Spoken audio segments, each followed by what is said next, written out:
நாம்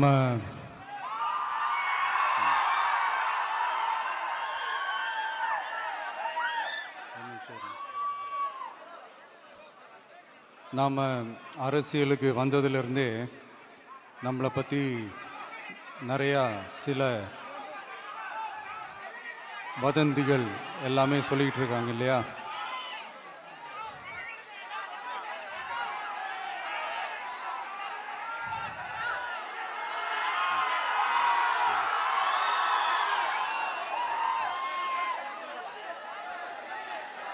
ஒரு சின்ன விஷயம் நான் சொல்லிட்டு போயிடுறேன், கொஞ்சம் சைலண்டாக இருங்க ப்ளீஸ்.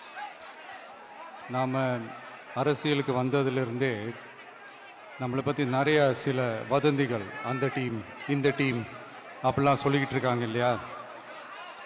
ஆனால் இவர் எந்த டீமும் கிடையாது, மக்களுடைய டீம்,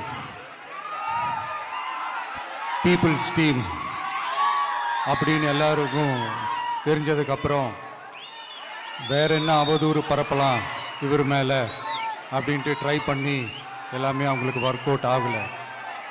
ஸோ கடைசியில் என்னதான் இந்த விஜயை பண்ணலாம் அப்படின்னு நினைக்கும் போது தான் இந்த கூட்டணி அந்த கூட்டணிலாம் சேர போகிறாரு அப்படின்ட்டு ஒரு பொய்யான ஒரு பிரச்சாரத்தை பண்ணிக்கிட்டு இருந்தாங்க.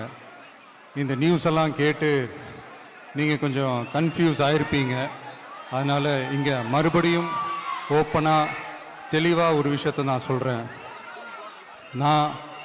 நாங்கள் எப்பவுமே மதச்சார்பற்ற கொள்கைன்றதில், அந்த ஸ்டாண்ட்லேயோ, மதச்சார்பற்ற சமூக நீதின்ற அந்த நிலைப்பாட்டிலையோ எப்பவுமே சமரசம் வச்சிக்கவே மாட்டோம்.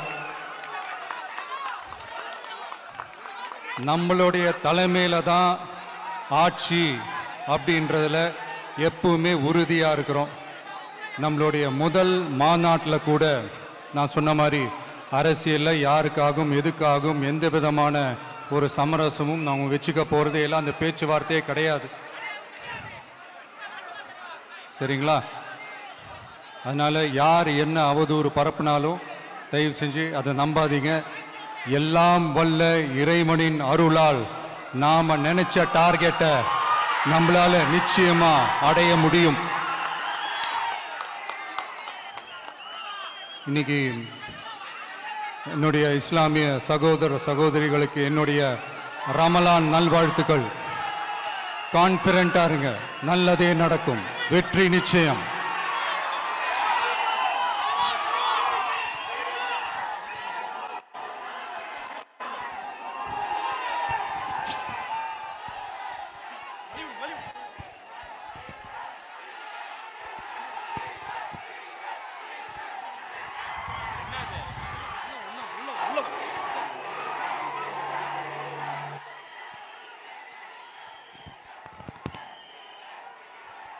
அனைவரும் அமைதியான முறையில் தங்களுடைய இருக்கைகளை அமரும்படி கேட்டுக்கொள்கிறோம்.